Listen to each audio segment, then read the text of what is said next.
நகரமன்ற இடைத்தேர்தல், மேயர் இடைத்தேர்தல் வந்தபோது கூட, கோவை தூத்துக்குடி மேயர் இடைத்தேர்தலில் கூட மற்ற கட்சிகள் போட்டியிடாத நிலையில், பின்வாங்கிய நிலையில் பாரதிய ஜனதா கட்சி போட்டியிட்டது. அதே போல ஸ்ரீரங்கம் இடைத்தேர்தலிலும் பாரதிய ஜனதா கட்சி துணிச்சலோடு போட்டி போட்டது. ஆனால் இன்றிருக்கும் அரசியல் சூழ்நிலையில் தேர்தலில் ஓட்டுக்கு பணம் கொடுக்கின்ற ஒரு சூழ்நிலை தமிழகத்தில் அதிகமாக இருப்பதனால் நாம் வாங்கும் வாக்குகள் நமது சக்தியின் பலத்தின் உண்மையான குறியீடா என்ற ஒரு மிகப்பெரிய கேள்விக்குறி எல்லோர் மனதிலும் எழுகிறது. தமிழகத்தில் ஒரு துரதிர்ஷ்டவசமான சூழ்நிலை என்ன என்றால், தேர்தல் வந்தால் அங்கே போட்டி போட வேண்டும். ஆனால் தமிழகத்தில் தேர்தல் வந்தால் போட்டி போடும் நிலையை தவிர பின்வாங்கும் நிலைதான் இன்றைய சூழ்நிலையில் அதிகமாக இருக்கிறது என்பது ஒரு ஜனநாயகத்தில் வேதனைக்குரிய விஷயம்.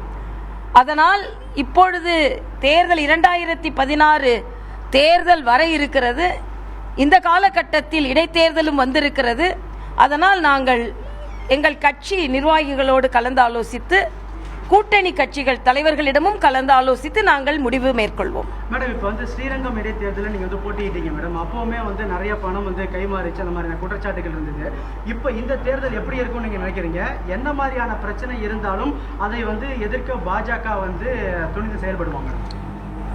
எந்தவித பிரச்சனையாக இருந்தாலும் அதை எதிர்த்து பாரதிய ஜனதா கட்சி துணிச்சலோடு செயலாற்றும் என்பதை எங்களது செயல்பாடுகளிலேயே நாங்கள் காண்பித்திருக்கிறோம்.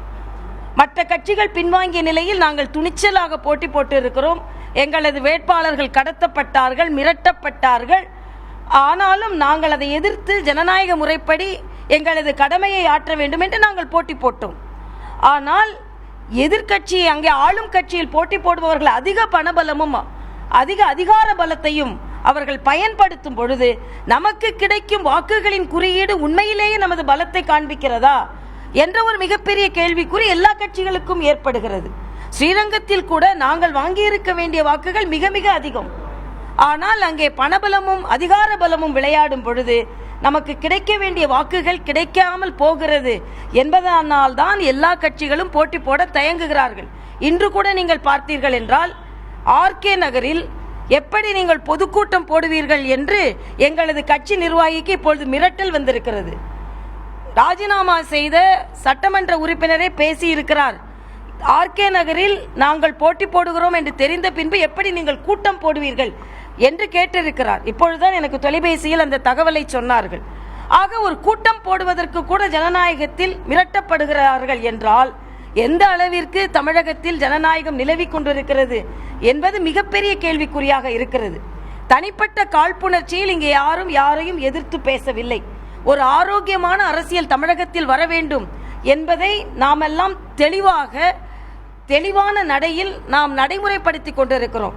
அதனால்தான் சகோதரர் விஜயகாந்த் அவர்கள் பிரதம அமைச்சரை சந்திக்க சென்ற பொழுது அனைத்து அரசியல் கட்சிகளும் சேர்ந்து சந்திக்க சென்றோம்.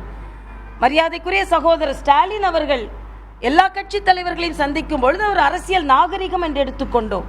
அதே போல முதலமைச்சரின் பதவியேற்பு விழாவில் எங்கள் கட்சி கலந்து கொண்டு வாழ்த்து தெரிவித்தது கூட அரசியல் நாகரிகம் என்று தான் நாம் அதை முன்னிறுத்துகிறோம்.